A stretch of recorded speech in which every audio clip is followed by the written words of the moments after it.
saya Marcelina Dendi Tamar, NRP 22132603, kelas B semester 2. Saya di sini akan mempresentasikan tugas video anatomi, fisiologi, dan sistem pencernaan faring dan esofagus. Yang dosen pengampu Hendri Didiharto, Escape Nurse, MPD. Di sini saya akan menjelaskan pengertian sistem pencernaan. Sistem pencernaan merupakan serangkaian jaringan organ yang memiliki fungsi untuk mencerna makanan.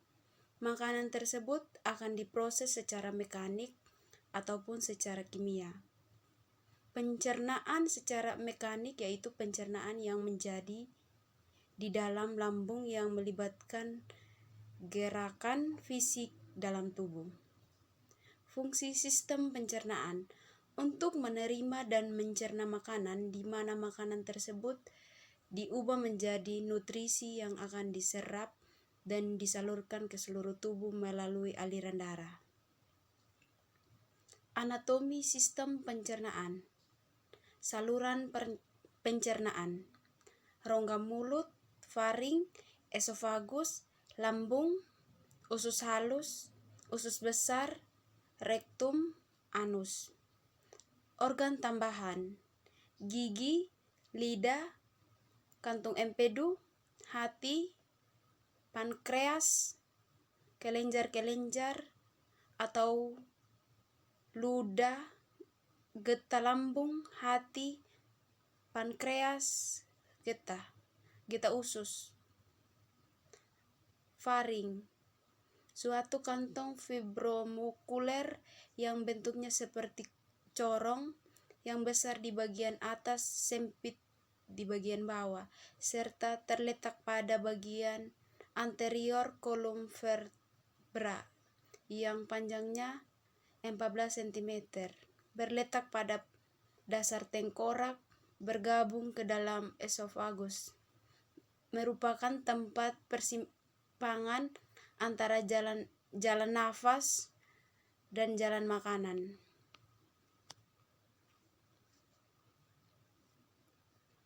Fungsi faring atau tekak berperan dalam sistem pernafasan, sistem pencernaan, juga dalam proses berbicara atau suara. Berbagai penyalur makanan dari mulut ke kerongkongan atau sistem pencernaan. Sebagai penyaring, pengatur tekanan, juga bisa mengatur kelembapan udara yang masuk atau sistem pernafasan. Mengatur tekanan udara antara lingkungan dalam telinga dan lingkungan luar tubuh. Tempat rangsangan bersin terjadi untuk mengeluarkan benda asing. Struktur lapisan faring. 1. Lapisan mukosa. Sifat lapisan ini bersifat kuat dan elastis.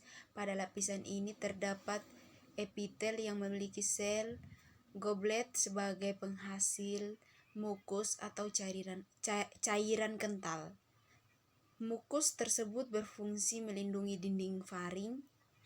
2. Lapisan fibrosa adalah jaringan yang bersifat kuat dan sedikit elastis. Jaringan fibrosa tersusun atas serat kolagen. 3. Lapisan muskular atau otot. Otot pada lapisan ini adalah otot sirkular atau lingkaran dan otot longitudinal atau memanjang.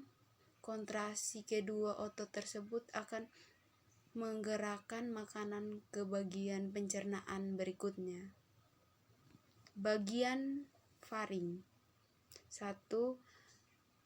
Nasofaring merupakan bagian faring yang terletak berada pada bagian belakang rongga hidung. Nasofaring hanya dapat dilalui udara. Udara lebar dan panjang nasofaring. berkisar pada 2 atau 4 cm. Terdapat 2 struktur penting pada nasofaring. Tuba Eustachius, yakni struktur yang berhubungan telinga tengah dengan nasofaring, fungsi untuk mengatur tekanan udara dalam telinga dan lingkungan luar tubuh. Tabung tersebut hanya akan terbuka saat menelan, bersin, menguap, atau menggerakkan rahang pada posisi tertentu. Tonsil adenoid pharyngeal, yakni massa berlobus berupa jaringan limfoid yang berada di bagian langit-langit mulut, fungsi untuk melawan bakteri atau organisme berbahaya masuk melalui hidung dan mulut. Selain itu juga dapat menghasilkan antibodi untuk melawan infeksi.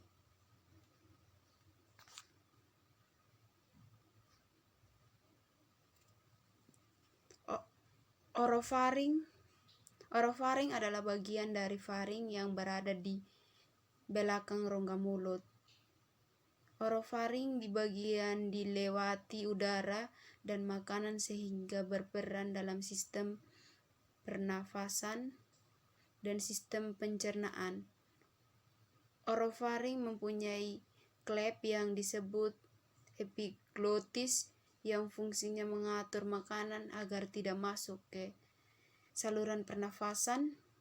Pada bagian dinding lateral atau bagian kanan dan kiri terdapat tonsil palatina yang merupakan massa jaringan limfatik. Fungsi tonsil adalah melindungi dari infeksi.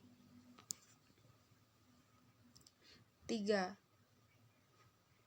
Laryngofaring merupakan bagian paling akhir dari faring, merupakan tempat bertemunya saluran pernafasan dan saluran pencernaan sehingga mampu dilewati udara dan juga makanan. Esofagus, saluran muskuler yang menyalurkan makanan dari faring menuju gaster atau lambung, panjangnya 25-30 cm, lebar 2 cm, memanjang setinggi vertebra. Esofagus neutrum relatif lebih panjang daripada esofagus dewasa atau mulai dari vertebra cervicalis. Fungsi esofagus menyalurkan makanan dari mulut ke lambung, merupakan fungsi dari esofagus atau kerongkongan sebagai pipa penyalur makanan dari mulut ke lambung. 4.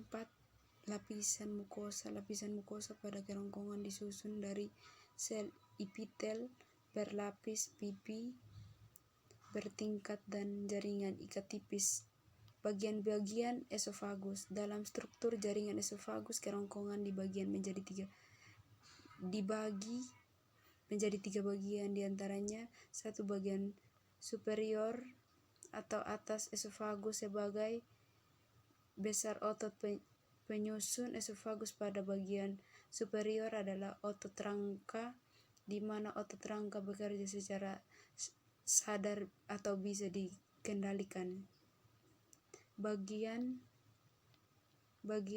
tengah 2 atau 3 tengah esofagus terdiri dari otot campuran dari otot rangka dan otot halus. Bagian inferior 3 bawah esofagus, otot menyusun. Bagian inferior adalah otot halus yang bekerja tanpa sadar atau tidak bisa dikendalikan.